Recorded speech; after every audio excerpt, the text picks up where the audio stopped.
নমস্কার বন্ধুরা, আমি Sanchita's SS stitching tutorial YouTube চ্যানেলে আপনাকে স্বাগত। আজকে আমরা খুব ইজি একটা সুন্দর প্লাজো প্যান্টের কাটিং স্টিচিং টিউটোরিয়াল ভিডিও দেখব। এই টিউটোরিয়াল ভিডিওতে আমরা খুব কম ফ্যাব্রিক দিয়ে একটা সুন্দর প্লাজো প্যান্ট, ঘেরদার palazzo pant, loose palazzo pant আর হোয়াইট বটম প্লাজো প্যান্টের ডিজাইন দেখব। কিন্তু এখানে আমরা 2.25 মিটার ফ্যাব্রিক নিয়েছি আর ফ্যাব্রিকের উইডথটা রয়েছে 33 ইঞ্চ। তার মানে বুঝতে পারছেন কতখানি কম ফ্যাব্রিক রয়েছে আমাদের কাছে। তো এটা দিয়েও কিন্তু আমরা খুব সহজেই আমরা সুন্দর একটা প্লাজো প্যান্ট, ইজি প্লাজো প্যান্টের ডিজাইন তৈরি করব। আমরা ফ্যাব্রিকটাকে পুরো লেন্থ ওয়াইজ 2 ফোল্ড করে নিয়েছি, তারপর তাকে উইডথ ওয়াইজ আবারও ফোল্ড করেছি। মোট 4 ফোল্ড করা রয়েছে আমার এই ফ্যাব্রিকটা। তো এই ফ্যাব্রিকটাকে আমরা ভালো করে টান করে নেব। আর উপরের দিকটা খোলা আর আপনার দিকটাও খোলা। এই দেখুন প্রত্যেকটা ফোল্ড আমি খুলে খুলে দেখিয়ে দিচ্ছি যে এখানে 4 ফোল্ড ফ্যাব্রিক রয়েছে। কিন্তু এই 4 ফোল্ড ফ্যাব্রিকটা এইরকমভাবে খোলা দিকটা আপনার দিকে রেখেছি আর ফোল্ডের দিকটা আমি আমার দিকে রেখেছি। এবার আমরা ওপরের দিক থেকে 3 ইঞ্চি ছেড়ে দেব। আপনি যদি নাড়া লাগান তাহলেও 3 ইঞ্চি ছেড়ে দিতে হবে, মানে দড়ি লাগান।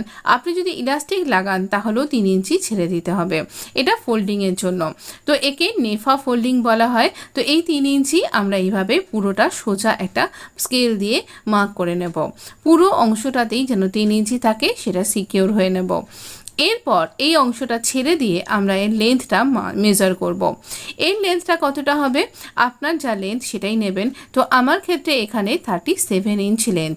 এই 37 ইঞ্চি লেন্থের সাথে আমরা 3 ইঞ্চি এক্সট্রা নেব, কারণ আমাদের বটমটা ফোল্ড করতে হবে।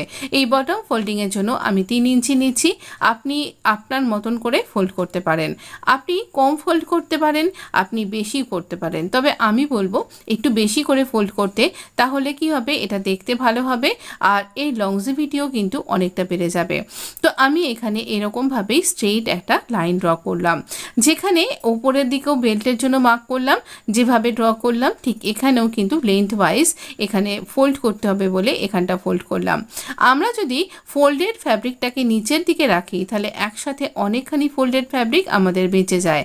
তাই সেক্ষেত্রে আপনি অনেকখানি ফোল্ডেড ফ্যাব্রিক বেঁচে গেলে আমরা পরবর্তী প্রজেক্টে ভালোভাবে সেটাকে কাজে লাগাতে পারি। এবার কিছু হিসাব, আমরা ওয়েস্টটা কতখানি নেব। আমাদের যা হিপ সাইজ তাকে 4 দিয়ে ভাগ করলে আমার ক্ষেত্রে 11 ইঞ্চি। তার সাথে আপনি 4 ইঞ্চি এখানে যোগ করুন। আমি হেভি সাইজের জন্য বানাচ্ছি আর খুব লুজ বানাচ্ছি, যাতে খুব কমফোর্টেবল হয়, শোয়া বসা ওঠা সমস্ত দৈনন্দিন কাজের ক্ষেত্রে, ডে টু ডে লাইফের সমস্ত কাজের ক্ষেত্রে সহজ হয়। তাই জন্য এরপরে আমার মনে হলো আরও 1 ইঞ্চি নেওয়া, তাই মোট আর কি 4 ইঞ্চি নিলাম। প্রথমে ভেবেছিলাম 3 ইঞ্চি নেব, পরে ভাবলাম না 4 ইঞ্চি হলে বেশি ভালো হবে। তো মোট 14 ইঞ্চিতে আমি এখানে মার্ক করলাম। যেখানে মার্ক করেছি সেখান থেকে আমরা ক্রচের জন্য মার্ক করব। ক্রচের হিসাবটা কি, সেখানেও তাই হিপের 4 ভাগের 1 ভাগ, তার সাথে 3 ইঞ্চি লুজিং, মোট 14 ইঞ্চিতে মার্ক করলাম। এটা আমি খুব হেভি সাইজ যাদের তাদের জন্য আমি এটা তৈরি করছি। 40 থেকে 44 ইঞ্চ, 38 থেকে 44 ইঞ্চ যাদের হিপ সাইজ তাদের জন্য অনায়াসে এটা হয়ে যাবে। এবার আমরা 2 ইঞ্চিতে এখানে মার্ক করছি। এর থেকেও ঘেরদার চাইলে আপনাকে তখন আর একটু চওড়া ওয়েটের ফ্যাব্রিক নিতে হবে। 2 ইঞ্চিতে মার্ক করে আমরা 1 ইঞ্চি একটা কর্নার করলাম আর এটাকে এরকমভাবে গোলাই করে যোগ করে দিচ্ছি। তো এইভাবে আমরা ক্রচ এরিয়াটাকে মার্ক করলাম। এবার একটা স্কেল নেব, তার সাহায্যে এই পয়েন্টটা থেকে শুরু করে নিচের বটম পর্যন্ত আমরা এই রকমভাবে মার্ক করব। তো এই রকমভাবে মার্ক করছি। এখন আপনি বলতে পারেন যে আপনার কাছে হয়তো এই স্কেলটা নেই, তাহলে আপনাকে হাত দিয়ে মার্ক করতে হবে। তাহলে আপনি হাত দিয়ে কিভাবে এই কার্ভটা করবেন আমি আপনাকে এক্ষুনি বুঝিয়ে দিচ্ছি। আগে এইটা মার্ক করে নিই। একদম নিচ অবধি এইরকমভাবে স্ট্রেটটা হবে আর ওপরের দিকে অংশটা কার্ভ হবে। আমাদের বডি শেপ অনুযায়ী এইরকমভাবে করতে হয়। আপনি সেক্ষেত্রে ইঞ্চি টেপকে এইরকম কার্ভ করে এরকমভাবে ধরতে পারেন। দেখুন একদম কিন্তু মিলে গেল। এইভাবে আমরা কিন্তু এইভাবে কার্ভ লাইন দিয়ে এটা জুড়ে দেব। খুব লুজ আর ঢিলা ঢালা একটা প্লাজো প্যান্টের ডিজাইন। আর এখানে দেখুন এটা ওপর অবধি আমরা জুড়ে দেব। ভীষণ সুন্দরভাবে এই বেলটা অবধি আমাদের এটা কাট করতে হবে। এবার একদম দাগ বরাবর কাট করব। শুধু বেল্টের যে অংশটাতে দাগ দিয়েছি সেই অংশটাতে আমরা কিন্তু কাট করব না, ওটা আমরা ফোল্ডিংয়ের জন্য দাগ দিয়েছি। এই ফোল্ডিংয়ের জন্য যে অংশটা দাগ দিলাম সেই অংশটা আমরা কিন্তু ফোল্ড করব বলেই দাগ দিয়েছি, ওখানটাতে কিন্তু আমরা কাট করছি না। এখানে ক্রচ এরিয়ার পোর্শনটা কাট করছি, তারপরে এই যে এই পাশ থেকে এই যে দাগটা দিলাম এখান থেকে কাট করব। প্রপার মেজারমেন্ট নিয়ে দাগ দিয়েছি, তাই জন্য একদম দাগ বরাবরই কিন্তু আমরা কাট করব। তবে এই যে ফ্যাব্রিকগুলো বেরোচ্ছে এগুলো কিন্তু স্ক্র্যাপ ফ্যাব্রিক। এই ফ্যাব্রিকগুলো দিয়ে আমরা অনেক রকম ডিজাইন তৈরি করতে পারি। আমি আমার অনেক ভিডিওতেই এগুলো শেয়ার করি এবং আগামী দিনেও আপনার সাথে শেয়ার করব। অনেক সময় মনে হয় কিছুটা কাজ করার পরে এক গাদা কাপড় জমে গেল, সেক্ষেত্রে আপনি কি করবেন? কিছুই করার নেই। সেক্ষেত্রে আপনি এগুলো জুড়ে জুড়ে বিভিন্ন রকমের ডিজাইনার আউটফিট আবার তৈরি করতে পারেন। আমি নিচের দিক থেকেও এই অংশটাকে কাট করে দিচ্ছি, তাহলে আমাদের নিচের দিক থেকে অনেকখানি ফোল্ডেড ফ্যাব্রিক আমাদের কিন্তু বেরিয়ে যাবে। তাহলে সেই ফোল্ডেড ফ্যাব্রিক দিয়ে অনেক কিছু তৈরি করা যেতে পারে। তো এই রকমভাবে আমরা এখানে আমাদের পুরো কাটিংটা কমপ্লিট করলাম।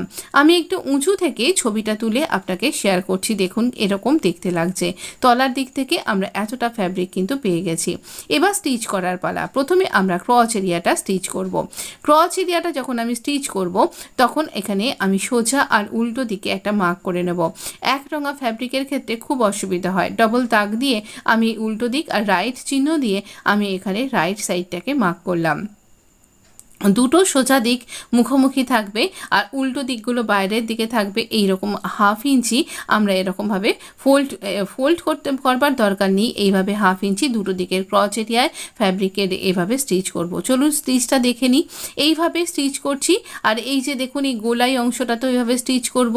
এবারে এই যে গোলাই অংশটা সেখানে একটু ছোট ছোট কাট করলাম, করার পর এটাকে খুলে নিলাম। খুলে এই যে কোনো একটা দিকে সেলাইটাকে সরিয়ে বাঁকিয়ে রাখছি, রেখে এখানে একটা কিনারা সেলাই বা টপ স্টিচ এভাবে আমরা দিয়ে দিচ্ছি। বাংলায় একে আমরা চাপান সেলাই বলে থাকি। তো এই রকমভাবে স্টিচটা দেবেন, তাহলে এটা শক্তপোক্ত হবে, সহজে ছিঁড়বে না। তো এবার এই রকমভাবে ক্রচ এরিয়া জোড়া হয়ে গেছে। এবার আমরা নিচের দিকটাতে কি করে ফোল্ড করব? 3 ইঞ্চিতে তো মার্ক করেছিলাম, সেটা আবার উল্টো দিকে মার্ক করে নিলাম, আর এখানটাতে একটা ছোট্ট কাট করলাম। আর এবার 1/2 ইঞ্চি যেখানে রয়েছে নিচ থেকে সেখানেও কাট করলাম। এবার এই যে 1/2 ইঞ্চি এই অংশটাতে একদম 4 ফোল্ড করে কাট করেছিলাম আমরা, তাই এরকম 1/2 ইঞ্চি ফোল্ড করে আপনি এই অংশগুলো একটু আয়রন করে নিয়েও কিন্তু স্টিচ করতে পারেন। আমরা বটমটাকে এইভাবে যদি স্টিচ করি আমাদের একদম পারফেক্ট হবে এইভাবে স্টিচ করাটা। একটা বিভিন্ন প্রত্যেকটা সেলাই টিউটোরিয়াল ভিডিওর মধ্যে আমি কিন্তু সবসময় আপনাকে বিভিন্ন রকমের সেলাই করবার সহজ টিপস আপনার সাথে শেয়ার করে থাকি, তাই ফলো করতে পারেন। কিন্তু এই রকমভাবে স্টিচ করলে আমাদের কিন্তু একদম পারফেক্ট একটা স্টিচিং হবে। দেখুন কাটের সাথে কাটটা আবার আমাদের মিলেও গেল। এইভাবে স্টিচ করা হয়ে গেল। এবার দেখুন আমরা এখানে যে কিনারির অংশটাতে আবার একটা টপ স্টিচ দেবো, তাহলে এই প্লাজো প্যান্টটা শক্তপোক্ত হবে, দেখতে খুব ভালোও লাগবে। আপনি ইচ্ছা করলে সালোয়ারের মুহুরির মতন এর ভেতরের অংশটাতেও কিছু ডিজাইন করতে পারেন।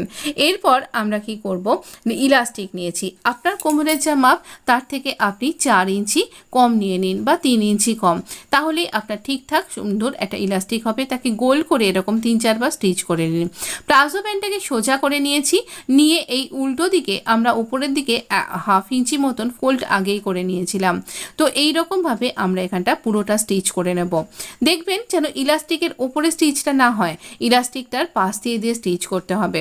কিছু দূর স্টিচ করার পরে বুঝতে পারবেন আপনার ইলাস্টিকটা ফুরিয়ে গেল, তখন কি করবেন, একটু ইলাস্টিকটাকে টেনে নেবেন, টেনে নিয়ে আবার স্টিচ করবেন। কিন্তু তখনও খেয়াল রাখবেন স্টিচিং লাইনটা যেন সোজা হয়। আর কি করে সোজা হচ্ছে সেটা বুঝতে পারবেন যে আপনার এই ক্রচ এরিয়ার সাথে ক্রচ এরিয়া দেখুন আমারও মিলে গেল, কিন্তু তাহলেই বুঝতে পারবেন আপনার স্টিচিং লাইনটা একদম সোজা হয়েছে। আর কখনোই ইলাস্টিকের ওপরে যেন স্টিচিংটা যায় না, তাহলে কি হবে, ইলাস্টিকটা কাজ করবে না, একটা জায়গায় আটকে যাবে, ইলাস্টিকটা প্রসারিত হতে পারবে না। এইভাবে স্টিচ করা হয়ে যাবার পর এটাকে টান টান করে আপনি সমানভাবে ইলাস্টিকের প্লিটগুলো সমানভাবে ছড়িয়ে দিন, যাতে সমানভাবে গ্যাদারিংটা হয়ে যায়। তারপরে কি করবেন, এই ইলাস্টিকটা কাঁচা ধোয়ার সময়তে যাতে উল্টে না যায় তার জন্য আপনি এই মাঝ বরাবর একটা স্টিচ করতে পারেন। যেহেতু আমার হ্যান্ড সুইং মেশিন, ওই রকম দুহাত দিয়ে ইলাস্টিককে টেনে টেনে স্টিচ করাটা আমার আরও একজনের হেল্পের দরকার হয়, তাই আমি এই রকমভাবে মাঝখান বরাবর 4খানা স্টিচ করে দিই, দুটো ক্রচ এরিয়া বরাবর আর দুই পাশে। এই রকমভাবে আপনি 7-8 হাজার বার যদি স্টিচ করে মেশিন ওয়াশ করেন তাহলেও কিন্তু ইলাস্টিকটা ফোল্ড হয়ে যাবে না। এবার আমরা মাঝের অংশটাতে, মাঝের ট্রায়াঙ্গেলটাতে ফোল্ড করছি। ওই দেখুন আমি কোনাটা যেখানটা একদম বটমের মুহুরিটা সেখানটাতে এই রকমভাবে ফোল্ড করে দিয়েছি, তাহলে কী হবে, একটা সুন্দর ফিনিশিং আসবে। এবার ক্রচ এরিয়ার সাথে ক্রচ এরিয়া মিলিয়ে এই রকমভাবে স্টিচ করব, যেন এই দুটো পোর্শন মিলে যায়, তবেই কিন্তু ঠিক হবে স্টিচটা। আর একদম টানাটানি করবেন না, সমান দূরত্ব বজায় রেখে এইভাবে স্টিচ করুন। আবারও দেখুন বটমটা কি করে আমরা ফোল্ড করছি, একদম বটমটাতে এরকম সোজাভাবে দুদিকে ফোল্ড করে দিলাম, দিয়ে এরকমভাবে ফিনিশিংয়ের সাথে স্টিচ করলাম। এটাকে পুরোটা ডাবল স্টিচ করতে ভুলবেন না, পুরো এন্ডটা এরকম দেখতে লাগছে। যদি ভিডিওটা ভালো লেগে থাকে, আমার এই ভিডিওটা আপনার ইউজফুল মনে হয়, এই ধরনের টিউটোরিয়াল আপনি আমার কাছে আবারও চাইছেন, তাহলে অবশ্য করেই আমার চ্যানেলটাকে সাবস্ক্রাইব করে নোটিফিকেশানটা অন করতে ভুলবেন না। আপনি খুব ভালো থাকবেন, সুস্থ থাকবেন। এই ধরনের ডিজাইনার আউটফিট আপনি বাজার থেকে না কিনে নিজেই বাড়িতে তৈরি করে পড়ুন, আপনাকে ভীষণ ভালো লাগবে। কমেন্ট করে জানান আগামী দিনে কি ভিডিও নিয়ে আপনার জন্য আসব। বন্ধুদের মধ্যে ভিডিওগুলো শেয়ার করতে কিন্তু ভুলবেন না, বা আত্মীয় স্বজনদের মধ্যে। ভালো থাকবেন, সুস্থ থাকবেন। ধন্যবাদ বন্ধু। অবশ্যই